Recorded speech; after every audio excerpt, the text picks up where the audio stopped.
Sizlerge көп alkış aytамыз, рахмет айтамыз. Амандықта көрсек, жақсылықта жолығайық, бір-бірімізге осылай сағынып табысып тұрайық дегім келеді. Және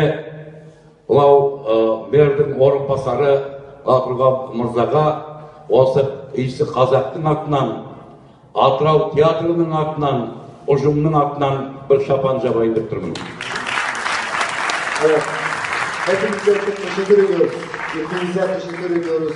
Ve özellikle tabii ki belediye başkanımıza, Malatya Belediyesi'ne teşekkür ediyoruz. Bu gece yapılan ve Kazak geleneğine göre bizler bir teşekkür ifadesi olarak Kazak kaptanını takdim ediyoruz.